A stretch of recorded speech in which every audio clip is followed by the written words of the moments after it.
So let's turn our attention now to Saturday, November the 5th, and the big day of championship races on Breeders' Cup weekend. The first two races we'll look at are the Breeders' Cup Juvenile and the Breeders' Cup Juvenile Turf. Like I said, on Friday's races, too early in the season to find out about 2-year-olds. Besides Majestic City, I really don't know of anyone that we can look at. When I am at Saratoga on August 15th, the feature race that day is the Futurity, and that will feature 2-year-olds who are hoping to get to the Breeders' Cup and then on to the Kentucky Derby. So maybe by late summer we'll have a better idea. So let's now turn our attention to the Breeders' Cup Dirt Mile. Because the Dirt Mile is run at a one-turn mile at Churchill Downs, unlike most tracks where it's 2 turns all the way around the track, it takes a horse most of the time who has had success going this one-turn mile to win a one-turn mile race like this. And because there aren't many tracks running one-turn miles at this time of the year, it's going to be hard to see any races that might have an impact on this division. However, there are 2 horses that I think you have to take a look at right now. The 3 that I mentioned in the newsletter, Tisway, he won the Met Mile in New York at a one-turn mile, and he was dynamic. Now his connections have an eye on the Breeders' Cup Classic, and as you'll see in a few minutes when I talk about that division, he just may be the horse this year to win that. I think though if he runs in the Breeders' Cup Dirt Mile, he'd be an overwhelming favorite. 2 other horses I think deserve serious consideration are Sydney's Candy. Sydney's Candy has been a sensation out west. He won the Santa Anita Derby. He went off in the 2010 Kentucky Derby as the favorite, did not run well. Went back out to the West Coast and ran sensational on both turf and dirt. However, he seems to have distance limitations, and so his connections, I think because they're pointing to the Breeders' Cup, sent him east and into the Todd Pletcher barn. And Pletcher's going to run him in the Whitney. I think they've got eyes on the Breeders' Cup Classic. I personally think that Sydney's Candy also has distance limitations. Should he choose to run in the Breeders' Cup Dirt Mile, I think he'd be a solid choice. The other horse who I think we might have to look for, although I don't know if the connections will go for it, is Twirling Candy. Twirling Candy, if you've been following my video newsletters, has been my top choice for older handicap horse of the year and the Breeders' Cup Classic top ranked horse. Well, he's always had issues. Either he's just not, he doesn't run to his talent, I guess is the best way to put it. And going beyond 1 1/8, he's tried it twice now, and both times just didn't do it. His race last week in the Hollywood Gold Cup, he had everything his own way. He had a front runner to set an easy pace for him. He set right off the pace. When it came time to say go and blow by the front runner, jockey asked him, and he accelerated a little bit, but he could never get by the front runner, and then a closer passed him. And it was a 3-way photo. So to be fair, he ran a good race, but still, he was 3rd. I think that Twirling Candy may have to look better at the Dirt Mile as his best options instead of trying to get 1 1/4 when apparently his limitations are 1 1/8 at the best. So my top 3 in the Breeders' Cup Dirt Mile are Tisway, Twirling Candy, and Sydney's Candy, knowing that none of them may run in the race. Let's now turn our attention to the Breeders' Cup Turf Sprint. This division is so wide open. Last year, Chamberlain's Bridge, from the very beginning, I thought was the horse to beat. Last weekend was the Arlington Turf Sprint, and Chamberlain Bridge launched his bid for the Breeders' Cup in that race. He didn't even enter this year. He started the year off with a win in a minor stakes race in Texas, and since then is disappointed. So I don't know if they put him on the shelf, they're going to bring him back in the fall, I don't know. But he certainly is not the same horse as he was before. And there really are no stars. The Grade 3 Hapur Stakes, I think that's how you pronounce it, at New York. I had the winner, it was a horse by a name called Right One, but he was just up by a desperate nose. In the Arlington Turf Sprint, my horse finished 2nd, beaten a nose, but he'd only been on the turf 3 times. So I really don't see anyone at this point in time that would be an outstanding play. Regally Ready is kind of, he's at the top of my list only because he was really good over the winter running downhill, the Santa Anita downhill turf sprint course. He came back to Churchill Downs and beat Chamberlain Bridge, going a flat turf sprint, and when I had looked in the past performances that day, he had won at Churchill Downs twice before, so he apparently likes that course. He's won over the course. He's got a graded stakes win over the course this year, so I put Wrigley Ready at the top of my list. Right One, maybe he's coming into his own now with this win this past weekend, and then Bridgetown, who's a top-notch sprinter and just was a little bit over his head last year, as there was a little bit more depth of quality in this division last year. So let's turn our attention now to the Breeders' Cup Sprint.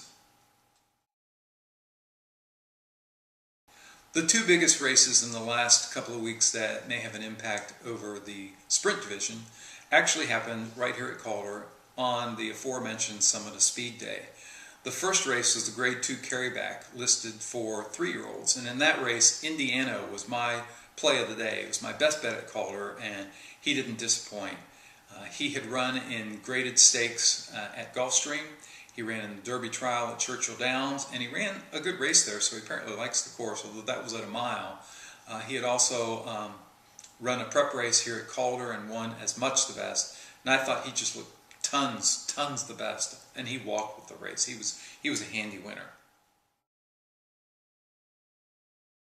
The speed figure that he got for that race was a 108, which is pretty good. However, the horse that won it last year, Big Drama, who was scheduled to come back onto the racetrack within the next month, his best speed figure for this year is a 120. So it's better than 12 lengths better than Indiana. So if Indiana is going to make a serious bid, he'd have to take on older, and he'd have to be a lot faster than what he's shown so far. The other race, which was another Breeders' Cup win and you're in race, was the Grade 2 Smile Stakes. My selection was Giant Ryan, and he won the race. However, it just wasn't that deep of a race. Now, Noble's Promise was in the race, shipping in from Churchill Downs like Sassy's Image. I didn't like Noble's Promise for the same reason that I didn't like Sassy's Image. Most of his wins have come over the Churchill surface. He's a closer, and he did run a good race to be third.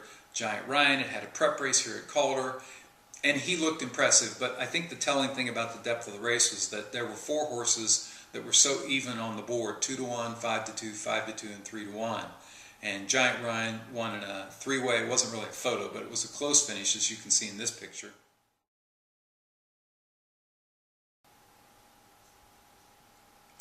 And Giant Ryan's speed figure was just a 99, so compare that to Big Drama's 120. He's got a long way to go. Granted, he could continue to impress, and he had run 3 triple-digit buyers in his last 3 starts, so he may have some quality, but I don't think enough to make an impact on this division. So not much changes. I think what will turn out to be my bet of the day is Smiling Tiger. He's my #1 rated sprinter. Then Trap Shot, who I was really impressed with in his last race in New York. Big Drama, have to see how he comes out of the layoff that he's currently in. Noble's Promise, and one of the top horses I used to have up higher, Amazombi from the West Coast. So now let's turn our attention to the Breeders' Cup Mile and then the Breeders' Cup Classic. In the Breeders' Cup Mile, on the turf, there weren't any races that really would have an impact, so my top horses remained Canford Cliffs and Goldakoa, 1 and 1A. Frankel, well, I don't know, have to see him run again. Courageous Cat, he's run 2 good races in a row, and Wise Dan on the strength of his winning the Grade 2 Firecracker over the Churchill Downs course. So before we take a look at the Classic, let's take a look at the Breeders' Cup Turf going 1.5 miles on that Saturday. There were 2 races in the past couple weeks that may have an impact on the Breeders' Cup Turf, and the one which I think gives the best indication who the winner of the Breeders' Cup Turf may be came in the Grade 1 Man of War at Belmont. The, quote, best older marathon turf horse in America is thought to be Gio Ponte. He was a back-to-back Eclipse Award-winning turf runner here in America. Last year he did run 2nd in the Breeders' Cup Mile, but for the past 2 years, anytime he's tried to go a distance of ground, 1 1/8, 1 1/4, 1 3/8, 1.5 miles, he's always in the top 3, but he just doesn't get the job done. I personally think he's lost a step.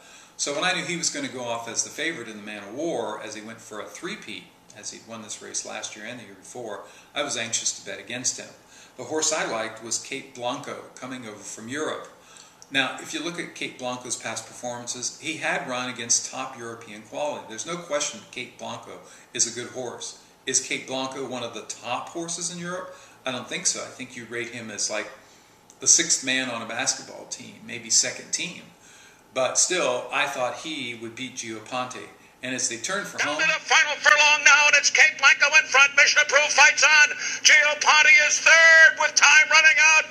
Jamie Spencer is all over. Kate Blanco drifting to the outside, but still holding on. Gio Ponte, not today. The day belongs to Ireland. And Kate Blanco... Yeah. I knew Gio Ponte wouldn't win that race. And Kate Blanco paid a nice $8.10. I got back over $40.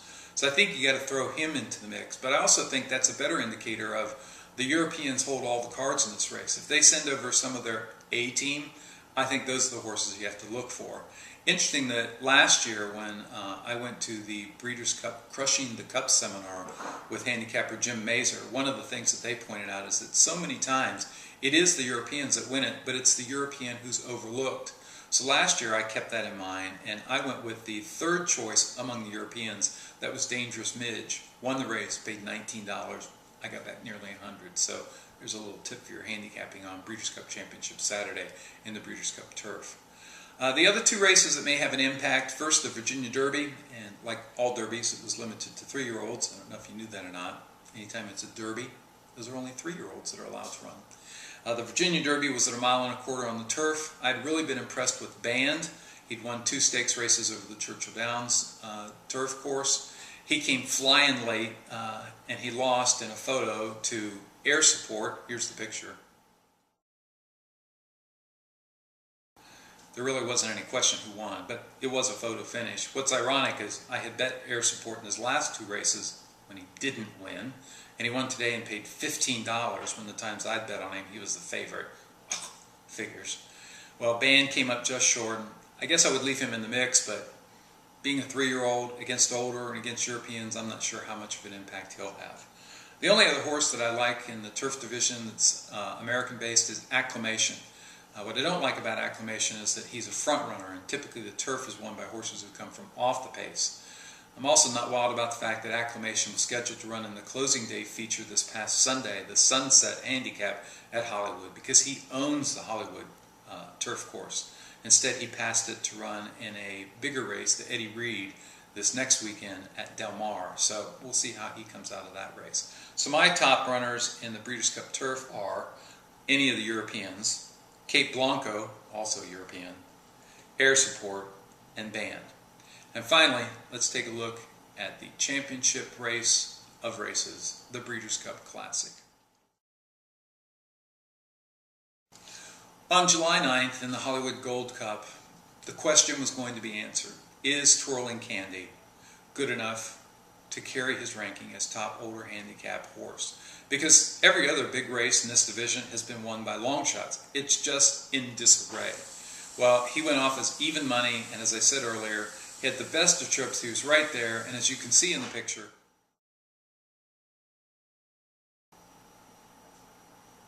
close, but no cigar, as he finished in third. So I've seen the 2 horses live who finished 1-2 in that race, and I can tell you, Game On Do, the winner of the Hollywood Gold Cup, he ain't winning the Breeders' Cup Classic, and neither is the other horse on the inside, who was another dude horse, first dude. He's not good enough either. So I think this race is going to be a great betting race. I think the winner is going to be somebody that pays huge mutuals on the tote board, unless Tisway and perhaps Sydney's Candy run big in the Whitney Handicap, which is coming up in the very next week or 2 at Saratoga. So we'll have to look at how that turns out. But right now, I think the only horse you can say with any confidence may have a chance at being the top-rated older handicap horse is Tisway, just because of the way he looked in the Met Mile, but he hasn't proven it around 2 turns. And then my number 2 ranked horse in the division, everybody else. So we'll come back in a couple weeks with another newsletter, keep you up to date. So until next time, I'll see you soon. We're really looking forward to this fall.